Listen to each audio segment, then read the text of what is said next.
اچھا، یہ میرے بھائیوں، یہ 7 چیزیں جو میں آپ کو عرض کر رہا ہوں، یہ بہترین خلاصہ ہے قرآن اور حدیث کا. اور آپ یقین جانیے کہ اگر یہ 7 چیزیں آپ کے حج میں ہوئیں تو اللہ کی ذات سے امید ہے کہ حج بہت بہترین ہوگا. سب سے پہلی بات یہ ہے، حج کا جو سفر ہے اس میں ذکر، دعا، مناجات یہ کثرت سے ہونی چاہیے. آپ سارے قرآن کو دیکھیے، فاذکروا اللہ عند المشعر الحرام فاذا قضیتم مناسککم فاذکروا اللہ واذکروا اللہ فی ایام معدودات. قدم قدم اللہ، پورا قرآن بھرا پڑا ہے، حدیثیں بھری پڑی ہیں، اللہ کا ذکر، اللہ کا ذکر، اللہ کا ذکر. مشعر حرام میں اللہ کا ذکر کرو، عرفات میں اللہ کا ذکر کرو، مزدلفہ میں اللہ کا ذکر کرو، حج سے فارغ ہو جاؤ تو اللہ کا ذکر کرو. اور فرمایا کہ یہ جو طواف ہوتا ہے یہ بھی نماز کی طرح ہے، اور نماز اللہ کا ذکر ہے. سعی بھی فرمایا یہ اللہ کے ذکر کے لیے ہے، یہ رمی اللہ کے ذکر کے لیے. بلکہ ایک شخص آئے اور انہوں نے سوال کیا کہ یا رسول اللہ کون سا حج افضل ہے؟ تو آپ نے فرمایا وہ حج افضل ہے جس میں اللہ کا ذکر کثرت سے ہو. تو اللہ کا ذکر کثرت سے کرنا ہے تو انشاءاللہ حج بہت اچھا گزرے گا. طواف ذکر سے بھرا ہوا ہو، سعی وہ موبائل میں نہیں، وہ باتوں میں نہیں، پورا دھیان کے ساتھ دعا ذکر میں بھری، رمی اللہ کا ذکر، عرفات میں اللہ کا ذکر، مزدلفہ میں، منا کے خیموں میں اللہ کا ذکر. انشاءاللہ یہ جو ہمارا حج ہے اگر اس میں کثرت سے اللہ کا ذکر ہوگا تو انشاءاللہ زندگی میں انقلاب آئے گا. تو اچھا، اللہ کا ذکر کیا کرنا ہے؟ تو اللہ کے ذکر میں سبحان اللہ والحمدللہ. میں بلکہ ایک مختصر سی ایک طریقہ بتاتا ہوں کہ آگے آپ انشاءاللہ معمولات مکہ مکرمہ میں رہتے ہوئے ہمیں کیا معمولات کرنے وہاں بھی آ جائے گا تفصیل سے. مختصر سے میں عرض کرتا ہوں. مثلا حاجی ہو اور اس کی تہجد چھوٹ جائے تو اس کا حج اللہ کے ذکر والا نہیں ہے. تہجد کے وقت تو سب کچھ ملنا ہوتا ہے تو تہجد کی نماز کا اہتمام کریں. اور تہجد میں کیا کرنا ہوتا ہے؟ والمستغفرین بالاسحار قرآن میں ہے کہ تہجد کے وقت استغفار کرو. تو تہجد میں ہم استغفر اللہ ربی من کل ذنب واتوب الیہ یہ پڑھ لیں. تہجد میں دعا کر لیں، یہ پڑھ لیں. اور قرآن کی تلاوت یہ تہجد کے اندر کر لیں بہت اہتمام کے ساتھ. یہ اللہ کا ذکر ہے، قرآن سب سے بڑا اللہ کا ذکر ہے. اس کے بعد یہ جتنی نمازیں ہیں یہ سب بھی اللہ کا ذکر ہے. تو نمازیں اہتمام سے مسجد کے اندر ادا کریں اور حرم میں ادا کریں حتی الامکان.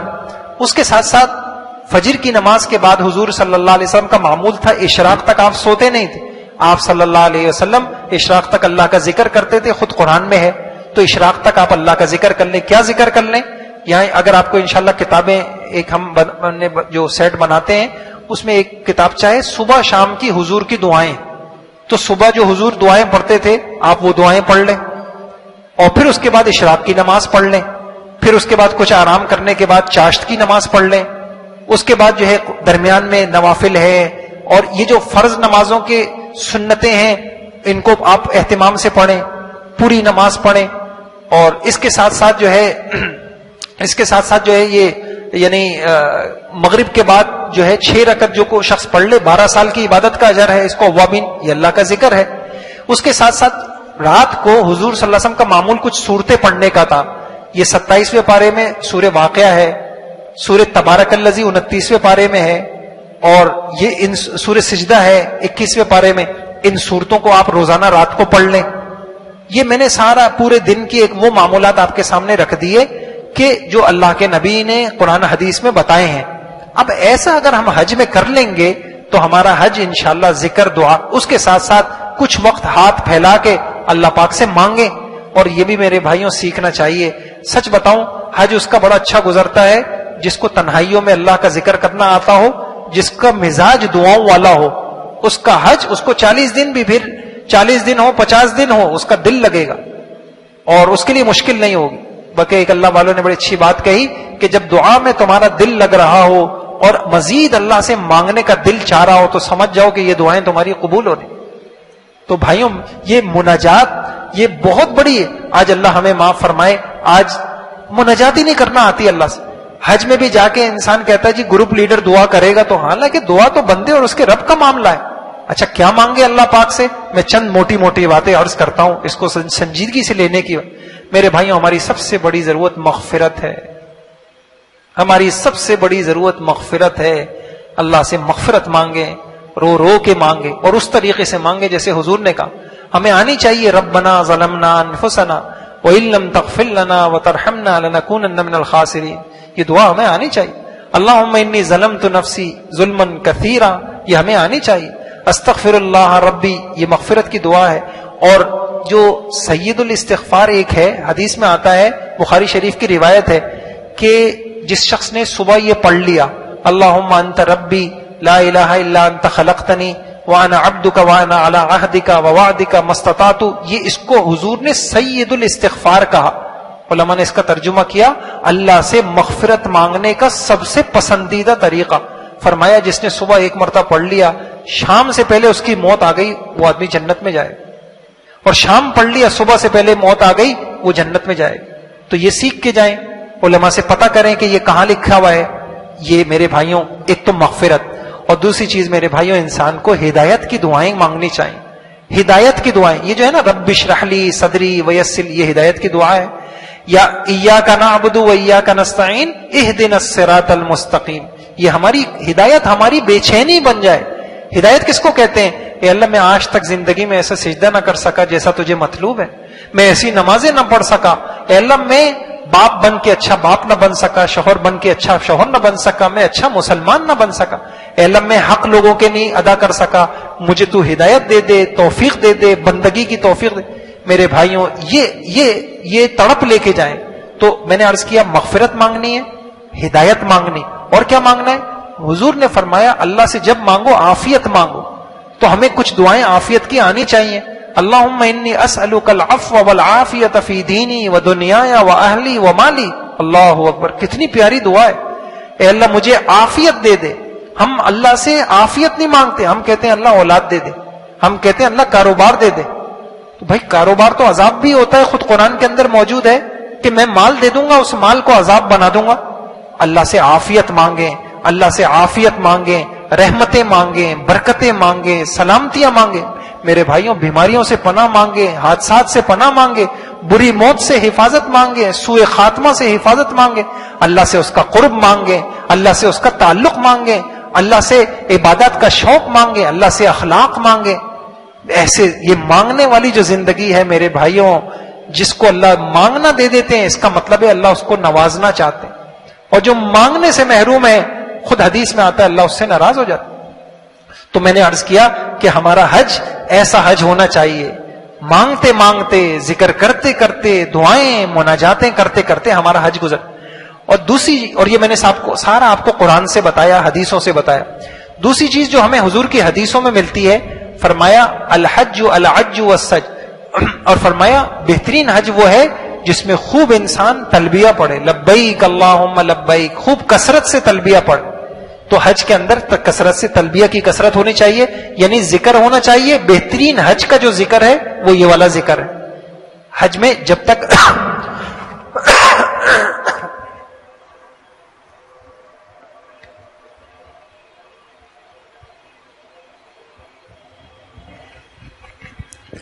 تو حج کا جو ترانہ ہے، حج کا جو ذکر ہے، جو اللہ نے مقرر کیا ہے، جو اللہ کے نبی نے بتایا ہے، وہ یہ حج کا ترانہ ہے۔ اس کو خوب آدمی کثرت سے پڑھے۔ تیسری چیز جو ہمیں حضور کی حدیثوں سے ملتی ہے وہ یہ ملتی ہے، حج کا سفر انسان کا ایسا ہونا چاہیے کہ انسان اچھے اخلاق کا مظاہرہ کرے۔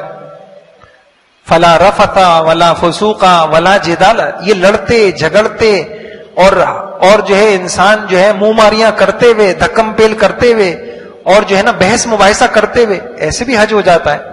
یعنی آپ یہ بسا اوقات حاجی غصے میں آ کے ایک دوسرے کے سر پھاڑ دیتے ہیں، اور حاجی جو ہے نا غصے میں آ کے، کتنی مرتبہ ایسا بھی دیکھنے میں آیا کہ حاجی 40 دن کا حج ہے، شروع میں ناراضگی ہو گئی، 40 دن تک حاجی نے کسی سے بات نہیں کی، آپس میں بات نہیں کی۔ میرے بھائیوں یہ حج بالکل بربادی والا ہو جائے گا۔ تو اس میں جو حج کا ایک عمل ہے جو احادیث میں ملتا ہے وہ یہ ہے کہ اچھے اخلاق، اور میں اس کی کچھ حدیثیں آپ کے سامنے عرض کرتا ہوں۔ حضور صلی اللہ علیہ وسلم سے فرمایا کہ حضور نے فرمایا نیکی والے حج کا بدلہ جنت ہے، تو کسی نے پوچھا یا رسول اللہ یہ نیکی والا حج کیا ہوتا ہے؟ آپ نے فرمایا جس میں کھانا کھلائے، کھانا کھلائے اور نرم گفتگو کرے. اللہ اکبر. جتنی مالی یعنی ایک جھگڑے ہوتے ہیں مال پر، تم نے ہم سے یہ وعدہ کیا تھا، یہ فیسلٹیز دو گے، تم نے یہ وعدہ کیا تھا، تم نے یہ نہیں دیا، تم بھائی اب ہو گیا جو ہو گیا. تو یہ بحث مباحثہ، یہ پیسے کے لڑائیاں. اور دوسرا انسان کی جو ہے وہ ظاہری بات ہے، کبھی کوئی کمرے میں لڑ رہا ہے، کوئی بس میں لڑ رہا ہے، کوئی جو ہے نا وہ چھوٹی چھوٹی چیزوں پہ لڑ رہا ہے. تو یہ دو کام آدمی کر لے کہ خرچ کرنے کی نیت کر لے اور اس کے ساتھ نرم انسان اپنے لہجے کو نرم کر لے. اور ایک حدیث میں یہ بھی ملتا ہے کہ نیکی والا وہ حج ہے جس میں سلام انسان کثرت سے، سلامتی، ہر ایک کو سلام کرنا، ہر ایک کو سلام کرنا. یعنی یہ کوئی افریقہ کا ہوگا، کوئی جو ہے کسی ملک کا ہوگا، کوئی آپ کی زبان نہیں سمجھتا ہوگا، جہاں بیٹھ جائے السلام علیکم، سلامتی والا حج. تو ہماری طرف سے پورے حج کے اندر سلامتی ہو. میری ذات سے کمرے والوں کو تکلیف نہ ہو، میں بس میں بیٹھوں تو بس والوں کو تکلیف نہ ہو، ایئرپورٹ میں کسی کو تکلیف نہ ہو، جہاز میں میری وجہ سے کسی کو تکلیف نہ ہو، میری بدنظمی کی وجہ سے کسی کو تکلیف نہ ہو. یہ حضور نے فرمایا بہترین حج وہ ہے جو سلامتی والا، سلام جس پہ کثرت سے ہو. اور ایک حدیث میں یہ آتا ہے کہ میرے بھائیوں جتنے جھگڑے ہوتے ہیں نا وہ یا مال کے جھگڑے ہوتے ہیں یا ناک کے جھگڑے ہوتے ہیں. مجھے یہ کیوں کہہ دیا، میرے ساتھ ایسا کیوں کر دیا.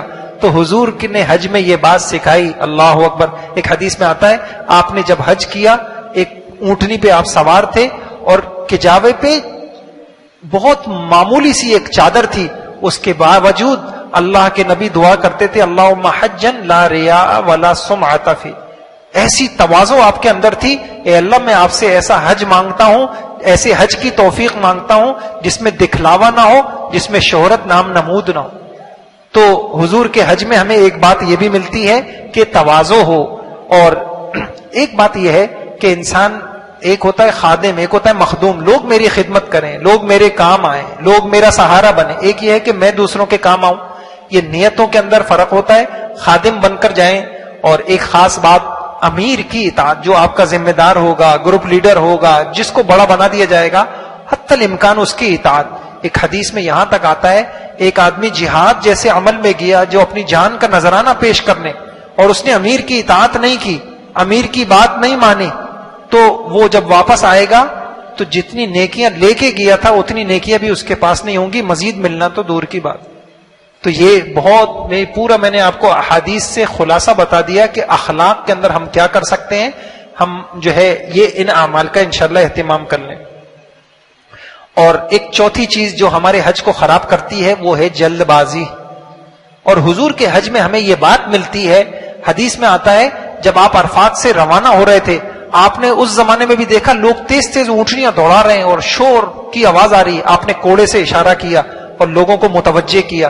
جب لوگ متوجہ ہو گئے آپ نے کہا ایھا الناس علیکم بالسکینۃ والوقار فإن البر لیس من الایذاء. اے لوگوں سکینہ اختیار کرو، وقار کے ساتھ چلو، جلد بازی مت دکھاؤ. یہ دوڑ بھاگ، یہ جلد بازی، یہ کوئی نیکی نہیں ہے، یہ کوئی نیکی نہیں ہے. آرام سے سکون سے. یہ جو جلد بازی ہوتی ہے میرے بھائیوں، یہ عبادات کی روح نکال لیتی ہے اور اس کی وجہ سے آپس میں بہت کھینچتان. بس میں بیٹھتے ہوئے، ہوٹل میں، اور جو ہے یعنی اب یہاں سے انسان جا رہا ہے بس ایک جلد بازی، جلدی سے جی میرا طواف ہو جائے، میرا عمرہ جلدی سے ختم ہو جائے، اور میرا عمل جلدی صحیح کر رہا ہوں تو جلدی سے میری صحیح ختم ہو جائے. نہیں، یہ جلد بازی ہمارے حج کو خراب کرتی. تو حضور کے حج میں ایک اہم بات جو ملتی ہے، آپ نے یہ کہا کہ اے لوگوں جلد بازی مت دکھاؤ، سکون سے، وقار سے، اطمینان سے چلو. اور پانچویں بات جو پورے حج میں ہمیں اس کا اہتمام کرنا ہے میرے بھائیوں، یہ بہت اہم بات ہے اور اس میں بہت کوتاہی ہو رہی ہے. سفر حرمین میں جو مقامات مقدسہ ہیں، تمام شعائر ہیں، ان کی تعظیم، ان کا ادب کا اہتمام کرنا ہے. کچھ چیزیں میں یہاں نیچے لکھ رہا ہوں، اس کو دیکھیے. ایک حدیث میں ہے، یہ اتنی عجیب حدیث ہے، ابن ماجہ کی یہ حدیث ہے. حدیث میں آتا ہے کہ جب تک میری امت حرم کی تعظیم کرتی رہے گی، امن میں رہے گی، اور جب یہ حرم کی بے حرمتی کرے گی یہ برباد ہو جائے گی. علماء نے لکھا ہے کہ اس وقت امت کے اوپر جو حالات ہیں اس کی ایک بڑی دوسری وجوہات ہیں. ایک بڑی وجہ یہ بھی ہے کہ اب وہاں حرم کے اندر ادب نہیں رہا. آپ مجھے بتائیے، ایک ادب یہ ہے کہ برابر میں کوئی نماز پڑھ رہا ہو، آپ اتنے اونچی بات نہ کریں کہ کسی کی نماز خراب ہو جائے. آپ یقین جانیں وہاں بس اوقات حرم میں عبادت کرنا مشکل ہو گیا، ٹولیاں بنا بنا کے بیٹھے ہوئے ہیں اور کوئی ادھر بات ہے. بھائی آپ سے عبادت نہیں ہوتی تو آپ کسی کی عبادت خراب تو نہ کریں. یہ بہت ہی بدنصیبی کی بات ہے. انسان گیا تھا آپ، اور میں ایک بات آپ کو بتاؤں، اللہ کو جو اپنے بندے سے قرب ہوتا ہے نا، جب بندہ اللہ کے ساتھ عبادت میں متوجہ ہوتا ہے، اس وقت اللہ کو بہت برا لگتا ہے کہ کوئی میرے اور بندے کے درمیان حائل ہو. اس کی مثال آپ نے دیکھا ہوگا کہ حدیث میں آتا ہے کہ جب بندہ نماز پڑھ رہا ہے، کوئی سامنے سے گزر جائے تو اس کا گناہ کتنا ہے پتہ چل جائے تو 40 سال تک کھڑا رہے. اس سے آپ اندازہ کر لیں کہ حالانکہ سامنے سے گزرنے والے نے اس کو کچھ کہا نہیں ہے، صرف وہ گزرا ہے اپنے، لیکن اتنا سا خلل بھی اللہ کو اپنے اور اپنے بندے کے درمیان برداشت نہیں. اور میرے بھائیوں آج طواف کرنا مشکل ہوا ہے. کوئی طواف کے اندر فون کے اوپر جو ہے نا وہ گھروں میں باتیں کر رہا ہے، مسجد نبوی میں بیٹھ کے باتیں کر رہا ہے، ٹولیاں بنا بنا کے باتیں کر رہا ہے، تصویریں کھنچوا رہا ہے. یعنی وہ جگہ جہاں جا کے انسان کی اندر کی دنیا بدل جاتی تھی، انسان کے ہوش اڑ جاتے تھے، وہاں انسان کو یکسوئی نصیب نہیں ہوتی. تو بھائیوں پورے حج کے اندر اس کا اہتمام کر لیں کہ کسی کی عبادتوں کو خراب نہیں کرنا ہے، اور ہمیں با ادب با نصیب بن کے انشاءاللہ حدیث. اور یہ جو حرم ہے قرآن سے پتہ چلتا ہے وَمَن يُرِدْ فِيهِ بِإِلْحَادٍ بِظُلْمٍ نُذِقْهُ مِنْ عَذَابٍ أَلِيمٍ. حرم کے اندر جو گناہ ہے اس کی سزا بھی بہت زیادہ ہے، حرم کے گناہ کا وبال بھی بہت زیادہ ہے. اور باقی آپ ایک چیز دیکھیں، وہ اتنی مقدس جگہ ہے، اللہ نے اس کے ایسے، یعنی علماء نے اس کی مثال ایسے دی جیسے بادشاہ ہوتے ہیں نا، اور جو ہے صدر صاحب ہوتے ہیں، تو وہ جس علاقے کے اندر رہتے ہیں اس علاقے کی وہ علاقہ وہ ایک خصوصیت کا حامل ہو جاتا ہے. وہاں باڑ لگا دی جاتی ہے، ہر کوئی وہاں داخل نہیں ہو سکتا، ہر کوئی وہاں جا نہیں سکتا. یہ بیت اللہ، یہ شہنشاہ، یہ اللہ رب العزت کا گھر ہے، تو اس کے ارد گرد کا جو علاقہ ہے وہ حدود حرم کہلاتا ہے. اب اللہ نے وہاں کے خاص آداب رکھ دیے، کوئی بغیر احرام کے یہاں آ نہیں سکتا، کوئی بغیر تلبیے کے بغیر احرام کے یہاں آ نہیں سکتا، اور خاص یونیفارم ہے، نہا دھو کے آنا پڑے گا آپ کو، اور یہاں کوئی شکار نہیں کر سکتا، درخت یہاں کے نہیں کاٹ سکتا. تو بہرحال کہ حرم کے جو حقوق ہیں، آداب ہیں مسجد کے، ایک آدمی پورے حج میں اس کا اہتمام کر لے کہ مجھ سے بے ادبی نہ ہو جائے.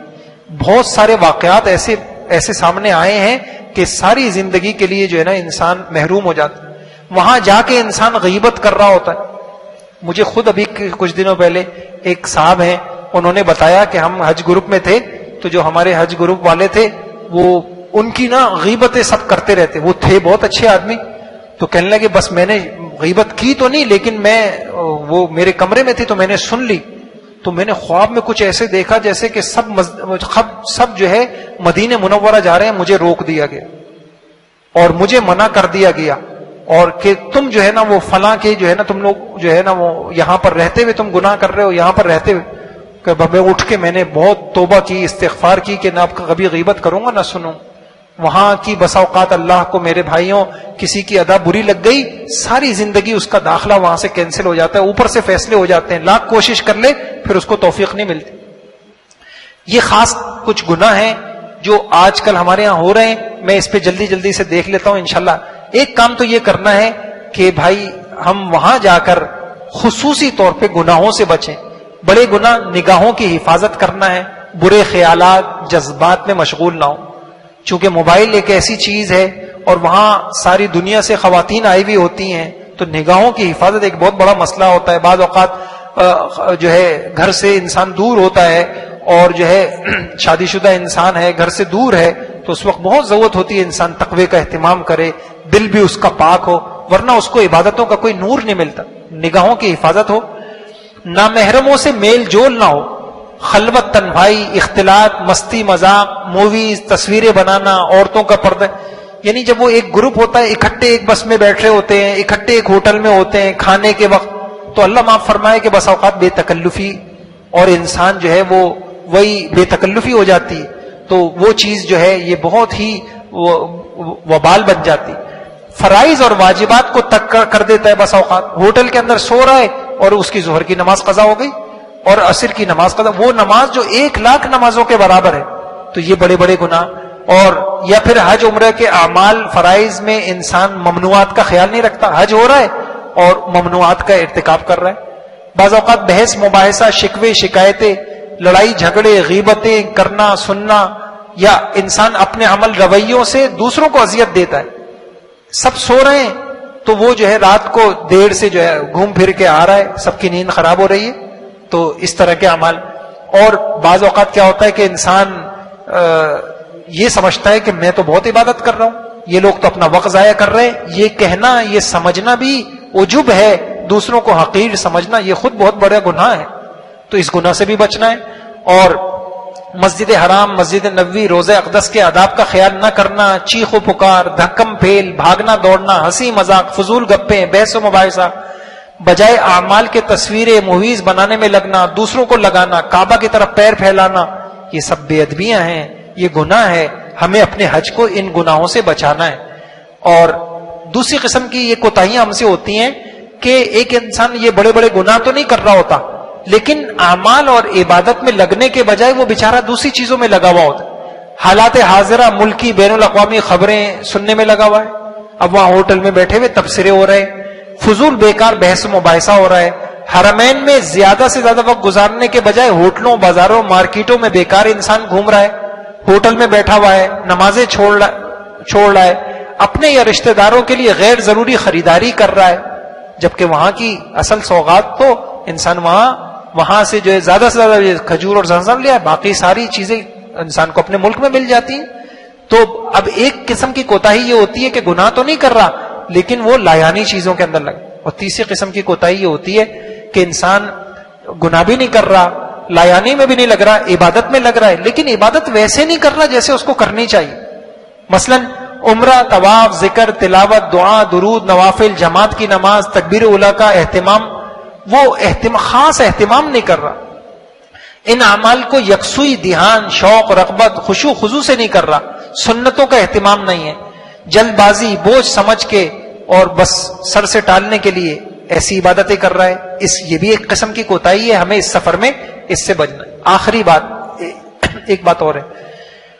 ایک عمل جو حضور کے عمل سے ہمیں سمجھ میں آتا ہے، آپ نے حج کے ہر عمل کو انتہائی اہتمام سے کیا ہے، تو ہمیں بھی انشاءاللہ ہمیں ہر عمل کو سننا. طواف ایسا کریں جیسا حضور نے بتایا، سعی ایسی کریں، رمی ایسی کریں، عرفات میں، مزدلفہ میں، منا میں، ہر عمل میں ہم اس کا اہتمام کریں کہ کوئی سنت ہم سے نہ چھوڑے. اور اس کا طریقہ میں نے آپ کو بہترین بتایا. ابھی سے اگر آپ کا مطالعہ ہوگا تو اس وقت صرف آپ کو 2 منٹ کے لیے کتاب کھولنی ہوگی عمل سے پہلے، اور سارا طریقہ آپ کو پہلے سے یاد ہوگا، ایک مرتبہ آپ کے ذہن میں آ جائے گا. تو اس کا اہتمام کر لیں. اچھا، یہ ایک بات اور ہے، یہ ہم حج کی جو کتابیں ہوتی ہیں اس میں کچھ ایسی کتابیں بھی رکھتے ہیں. ایک کتاب ہے ایک مسلمان کیسے زندگی گزارے، چھوٹا سا کتابچہ ہے. 40 دن کے لیے کوئی جا رہا ہے، آپ یقین جانیے اگر وہ 40 دن ایسے گزار لے تو اس کی زندگی انشاءاللہ ساری زندگی سنور جائے. تو صرف ہمیں حج کو نہیں سنوارنا، اپنی پوری زندگی سنوارنی ہے، اپنی پوری زندگی انشاءاللہ سنوارنی ہے، اس کی نیت کرنی ہے. تو یہ کچھ کتابیں ہیں، اس کو بھی ضرور لے کے جائیں، وہاں مطالعہ کرتے رہیں اور اس کے مطابق اپنی زندگی گزارنے کا. یہ ایک آخری چیز ہے، بہت اہم ہے، کہ میں نے عرض کیا 7 باتیں وہ آپ کو بتا رہا ہوں جس کی وجہ سے حج قبول ہوگا، حج آسان ہوگا. یہ کچھ تدبیریں ہیں، احتیاطیں ہیں.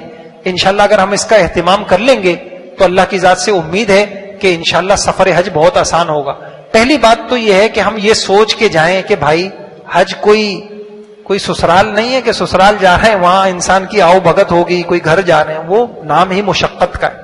گرمی بھی ہوگی، تکلیف بھی ہوگی، تاخیر بھی ہوگی، کوئی چیز خراب بھی ہو سکتی ہے، اور جو ہے کوئی چیز وقت پر کہا گیا وہ ایسا ہو وقت پہ نہ ملے، کھانے پینے میں، سونے اٹھنے میں، جاگنے میں، یہ سارا روٹین بدل سکتا ہے. تو پہلے سے اپنے ذہن کو تیار کر کے جائیں گے تو انشاءاللہ آسانی ہوگی. لہذا انسان کو کیا کرنا ہے، صبر شکر کا احساس ساتھ لے کے جائیں. غصہ، جھنجھلاہٹ، جلد بازی، بے صبری، گھر اور آرام کی فکر وہ یہاں چھوڑ کے جائیں تو انشاءاللہ حج کا سفر آسان ہو جائے گا. پہلے سے انسان تیار ہوگا. اور اس بات کو بھی آپ سوچ لیں کہ مشقت تھوڑی ہے، ثواب زیادہ ہے. مشقت چند دن کی ہوگی، اجر ساری زندگی کا ملے گا انشاءاللہ. اس کے ساتھ ساتھ جو ہے ایک خاص طور سے یہ نیت بھی کر لیں کہ ہر ایک کی خدمت کی نیت کر لیں. میں انشاءاللہ بعض لوگوں کو اللہ نے ایسا خصوصی جذبہ دیا ہوتا ہے کہ ان کو کھلا کے مزہ آتا ہے, ان کو لوگوں کو آرام دے کے ان کو آرام ملتا ہے. آپ نے بھی سفر کیے ہوں گے تو آپ نے دیکھا ہوگا بعض اوقات کہ کھانے میں, پینے میں, سونے میں, جاگنے میں, اور ایسے ہی لوگ یاد رہ جاتے ہیں, ایسے لوگ یاد رہ جاتے ہیں. آپ یقین جانیں تو اللہ کرے کہ اللہ ہم سے اللہ کے بندوں کی خدمت اللہ کرے ہم سے لے لے, اور ہم انشاءاللہ جائیں گے, ہم اللہ کے بندوں کی خدمت کریں گے, ان کو آرام پہنچائیں گے, ان کو راحت پہنچائیں گے. جو یہ نیت لے کے جائے گا تو انشاءاللہ اس کا سفر بہت اچھا گزرے گا, اس کی کسی سے جھگڑا نہیں ہوگا, اس سے کسی سے لڑائی نہیں ہوگی. اس کے ساتھ ساتھ ایک اس چیز کا اہتمام کر لیں کہ جتنے بھی انتظامی نظم و ضبط کے قواعد ہیں, چونکہ ہم پاکستان میں رہنے والے ہیں, سب سے زیادہ ہمارے یہاں ہم بہت زیادہ عادی ہوتے ہیں ان قواعد کی جو ہے نا نظم و ضبط کے جو قواعد ہیں ان کو پامال کرنے میں ہم بہت زیادہ عادی ہوتے ہیں. تو یہ چیز ہر ایک کے لیے تکلیف کا, انسان کے اپنے لیے بھی تکلیف کا باعث ہوتی ہے, دوسروں کے بھی. آپ اس کی نیت کر لیں کہ ہوٹل سے متعلق جو نظم و ضبط کے قواعد ہوں گے وہاں سفر میں, حرمین میں, ایئرپورٹ میں, منا میں, مکہ میں, عرفات میں, انشاءاللہ جو اصول ضوابط ہوں گے میں اس کے مطابق چلوں گا, تو آپ کا حج بھی آسان ہو جائے گا, آپ کی وجہ سے کسی اور کو بھی تکلیف نہیں ہوگی. اور ایک علماء اس کا یہ بتاتے ہیں, یہ بہت اچھی بات ہے جو حج کو آسان کر دیتی ہے. حج سے پہلے جو مقامات حج ہیں آپ ان کی تھوڑی سی زیارت کر لیں. مکہ میں ہیں, آپ پہلے پہنچ گئے ہیں, ابھی حج کے ایام شروع نہیں ہوئے ہیں, آپ منا چلے گئے, آپ نے منا کے خیمے دیکھ لیے, ان کے راستے معلوم کر لیے. عرفات کو یا امتیازی نشانات ہوتے ہیں, کچھ نمبرات ہوتے ہیں, محل وقوع ہے, کچھ طبی مراکز وغیرہ ہیں, ان کی معلومات آپ کو ہو جائے گی, اس سے بھی انشاءاللہ حج آسان ہو جائے گا. اور کچھ احتیاطی تدبیریں ہیں. گرمی بہت زیادہ ہے, درجہ حرارت 50 سینٹی گریڈ سے تجاوز کرتا ہے, ہوا میں نمی کا تناسب بھی کم ہوتا ہے, بلا ضرورت باہر نہ نکلیں, دھوپ میں زیادہ کھڑے نہ ہوں, سورج کی بس اوقات انسان بے ہوش ہو جاتا ہے زیادہ, تو اس کا بھی اہتمام کر لیں. اور باہر نکلیں تو ہمیشہ چھتری کا استعمال کریں, احرام نہ ہو تو سر بھی ڈھانپ لیں, پانی کی بوتل ہمیشہ اپنے پاس رکھیں, خاص طور سے حج کے 5 دنوں میں. اپنے آپ کو بلا وجہ نہ تھکائیں, خواہ مخواہ انسان ہوٹلوں میں جا رہا ہے, ادھر ادھر گھوم رہا ہے, پھر رہا ہے, تو اپنے آپ کو تھکائیں نہیں. عبادت بھی کریں تو خاص طور سے حج سے پہلے اعتدال, اپنی جسمانی قوت کو سامنے رکھتے ہوئے اعتدال سے. بعض اوقات انسان جوش میں ہوتا ہے, پہلے پہنچ جاتا ہے, خوب عبادت کرتا ہے, اور جب حج کے ایام آتے ہیں تو وہ بیمار ہوتا ہے. تو ایسی بھی کوئی چیز نہ ہو کہ جس سے جو ہے آپ بھی پریشان ہو اور آپ کے گروپ والے بھی وہ پریشان ہو جائے. پھر حج میں جہاں کہیں رش وغیرہ ہو تو دھکم پھیل سے انسان گریز کرے. جب بھی ہجوم میں کوئی پھنس جائے تو جس طرف سب لوگ چل رہے ہوں اسی طرف چلے, مخالف سمت میں ہرگز نہ چلے. بعض بیماریاں اس کی خاص خاص علامتیں ہیں کہ ٹائیفائڈ ہے, گردن توڑ بخار ہے, فلو ہے, اسہال ہے, تو اس میں جو ہے اگر سر میں درد ہو رہا ہے, قے ہو رہی ہے, تو فوراً انسان بیماری کو بڑھانے سے پہلے وہ ڈاکٹر سے رابطہ کر لے. بعض مخصوص بیماریاں ہیں, سانس کا انفیکشن ہے, حج کے موقع پر کافی حاجی ہوتے ہیں, تو اگر اس کا اہتمام کر لیں تو پھر یہ بیماری نہیں ہوگی. چہرے پہ ماسک کا استعمال, کھانستے وقت منہ پہ ہاتھ رکھیں, فاصلہ رکھ کے بات کریں, زیادہ ٹھنڈے پانی سے پرہیز کر لیں. شدید ایمرجنسی کی صورت میں بلڈنگ میں موجود جو معاون ہو, چوکیدار ہو, اس سے مدد کر لیں. ضروری ادویات, بہت زیادہ ٹھنڈا زمزم, مشروبات وغیرہ اس سے پرہیز کریں. بہت زیادہ کھانے سے یا چٹخارے والے کھانے سے پرہیز کریں, اور یہ پھل, دہی, سبزی, پانی, جوسز کا استعمال زیادہ کریں تو انشاءاللہ صحت اچھی رہے گی. کمرے میں بھی فریج میں پانی کا اسٹاک ضرور رکھیں. کھانے کے اوقات کا خیال رکھیں. بس اوقات انسان عبادت میں, رغبت میں اتنا مگن ہو جاتا ہے وہ اپنا ان چیزوں کا احساس نہیں کرتا, اس کی وجہ سے بھی پھر خود بھی پریشان ہوتا ہے, دوسرے بھی پریشان ہوتے ہیں. سعودی عرب میں ٹریفک دائیں ہاتھ چلتی ہے, لہذا سڑک پار کرتے ہوئے اس کا بھی خیال کریں.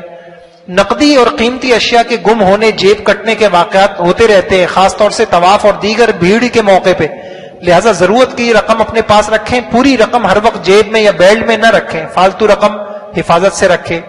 اور جو ہے اسی طریقے سے چابیاں ہیں, اس کے 2 سیٹ مختلف مقامات پہ محفوظ رکھیں آپ. حج کے موسم میں کسی سعودی اہلکار کو یہ اجازت نہیں ہے کہ کاغذات چیک کرے. اگر اس طرح کوئی مطالبہ کرے تو ہوشیار رہیں, اور کئی واقعات ایسے ہو جاتے ہیں کہ کوئی چیکنگ والا بن کر کوئی جو ہے وہ اس طریقے سے دھوکہ دے جاتا ہے, اس میں بھی ہوشیار رہیں. حدود حرم میں سعودی عرب میں اگر کوئی قیمتی چیز گری پڑی نظر آئے تو خود کبھی نہ اٹھائیں، اہلکار کو بلا کر نشاندہی کر دیں. سعودیہ میں اس عمل کو چوری سمجھا جاتا ہے. عازمین حج خصوصاً خواتین جب بھی باہر جائیں کم از کم 2 افراد جائیں، اکیلے نہ جائیں، خاص طور سے رات میں. دیکھیے جی، حرم ہو یا جو بھی ہو، انسان شیطان سب کے ساتھ ہے اور حالات ایسے ایسے پیدا ہو جاتے ہیں، تو اپنی جان، مال، عزت، آبرو انسان کو جو ہے وہ محتاط رہنا چاہیے. تو خواتین بہت زیادہ اس کا اہتمام کریں.